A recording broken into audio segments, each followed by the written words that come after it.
অস্ট্রেলিয়ায় তেলাপিয়া মাছ ধরে মাটিতে পুঁতে ফেলার ঘটনা নতুন করে আলোচনায় এসেছে। দেশটির পরিবেশ ও জীববৈচিত্র্য রক্ষার অংশ হিসেবে এই কঠোর পদক্ষেপ নেওয়া হচ্ছে। কর্তৃপক্ষের মতে তেলাপিয়া অস্ট্রেলিয়ার স্থানীয় মাছ নয়, এটি একটি আগ্রাসী বা ইনোভেসিভ প্রজাতি। দ্রুত বংশবিস্তার এবং দেশীয় মাছের খাদ্য ও আবাসস্থলের জন্য প্রতিযোগিতা করার কারণে এটি স্থানীয় জলজ পরিবেশের জন্য বড় হুমকি হয়ে উঠেছে। বিশেষজ্ঞরা বলছেন তেলাপিয়া অত্যন্ত সহনশীল মাছ, প্রতিকূল পরিবেশেও সহজে টিকে থাকতে পারে এবং দ্রুত সংখ্যায় বেড়ে যায়। ফলে দেশীয় মাছের সংখ্যা কমে যাওয়ার আশঙ্কা তৈরি হয়।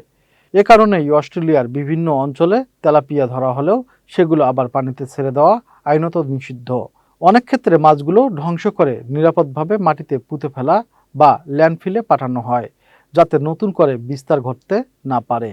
কর্তৃপক্ষের আশা এই পদক্ষেপের মাধ্যমে দেশীয় মাছ ও জলজ বাস্তুতন্ত্রকে রক্ষা করা সম্ভব হবে।